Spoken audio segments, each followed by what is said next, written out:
kubona umuntu afata umwana yabyaye ashatse kwica umugore aramuhunze narangiza afata umwana yabyaye agenda mwica. Ni ikibazo giteye inkeke, yaramwishe amuhinamo kabiri aha mu maso hafatana n'amaguru, arangije amutsindagira mu gikarizo ariko yanga gukwiramo. Tuje kubona akaboko konyine, njye nari nzi ko ari n'umwana w'uruhinja, ngiye kubona mbona ni umwaka nawe w'imyaka 4 cyangwa 5. Umugabo agiye kwica umugore amukuramo ijisho amuhondagurira mu buriri. Winarimbwira nariwe n'intumbiye uwo mwana utagira urubanza, umwana w'imyaka 3 tegeze kwicira umwana wabyaye.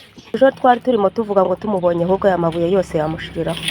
Ubundi buryo umuntu yakabaye ubugingo buhorerwa ubundi. Ni inkuru iteye agahinda, ni inkuru ibabaje, ni inkuru yashenguye imitima ya benshi. Iyi nkuru nawe nuyumva uraza kurira nurangiza wifate ku munwa. Umugabo yaje kwivugana umwana we w'imyaka 5 y'amavuko, birangira uyu mwana we amwishe urupfu rubi cyane, amuzingazingira mu ishashi. Ni inkuru abaturage baha itangazamakuru bari mu gahinda n'amarira, barangije nabo barahamuka bagira ubwoba. N'inzego z'ubuyobozi, ndavuga inzego z'ubugenzacyaha buzihageze zagize ubwoba, inzego za polisi zihageze zagize ubwoba, dore ko n'abaturage bari bahungabanye. Dore ko uyu mugabo abaturage bavuze ko n'ubundi yari asanzwe afitanye amakimbirane n'umugore we, dore ko ngo yashatse kwica umugore we ngo abura uburyo ki yamwica, umugore ahita ahunga arirukanka. Magingo ngaha rero baje gutandukana n'uyu mugore bitemewe n'amategeko, ndetse uyu mugabo amusaba yuko yasigarana umwana. Umugore arabyanga. Mu kubyanga umugabo avuga yuko afite icyuma nabyanga ari bukimutere. Birangije uyu mugore ahita yigenda. None hazindutse humvikana inkuru yuko uyu mwana yitabye Imana. Uyu mugabo arabyemera, yemera icyaha, avuga yuko kwica uyu mwana agiraga ngo nyina amuhombe nawe amuhombe, kubera ko nimba ngo yaratandukanye na nyina ntabwo yashakaga ikintu kizongera kubahuza hagati yabo, ngo umwana niwe ubahuza. Niyo mpamvu yafashe umwanzuro wo kwica uyu mwana w'imyaka 5 bari bafitanye, bari bamaranye imyaka igera ku 8 bashakanye ndetse babanaga neza. Amakuru abaturage batanga avuga ko urugo rwari rubanye neza, kandi ikindi urugo rutasabaga umunyu, kandi ikindi bakundanaga bishobotse. Ariko ngo uyu mugabo yanywaga ibiyobyabwenge, akaza yahindutse, akaza arwana n'uyu mugore. Mu biyobyabwenge yanywaga harimo kanyanga, akabamo n'urumogi. Yarangizaga kubinywa ngo yahitaga ahinduka nk'umusazi, agateza umutekano muke, akaduruvayi, ndetse akarara arwana n'umugore bukarinda bucya. Umugore akagerageza kujya kumurega kwa mudugudu akagira ngo ni bya bindi biraho bisanzwe.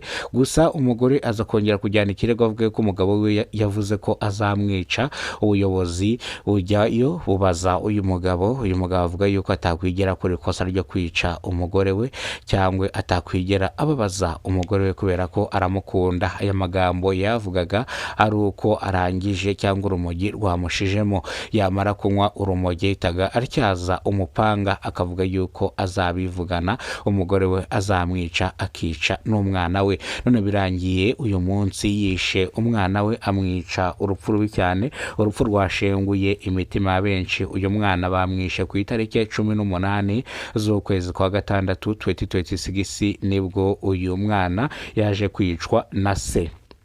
Ni inkuru yashenguye imitima ya benshi, ni inkuru yatumye ishami ry'ubugenzacyaha bifata ku munwa, barangije bararira. Uyu mugabo bahise bamwambika amapingu, byihutirwa bahita bamujyana kuri brigade ya RIB, ndetse kugeza amagingo ngaho uyu mugabo yemera icyaha, avuga ko ibyo yakoze atabyicuza, kandi ikindi havuga yuko ubu ngubu abohotse mu mutima we kuva yivuganye umugore we.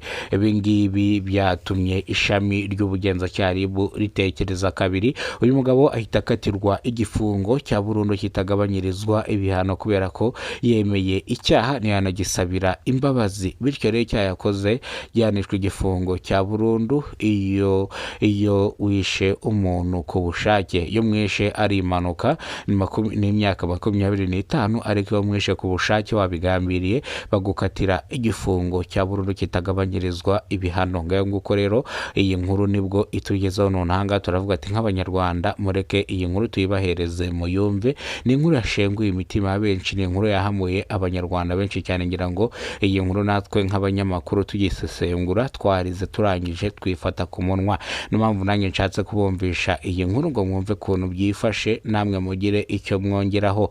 Andika muri komenti, kora subscribe, ufungure inzogera kugira ngo uzajye umenya byinshi dukora.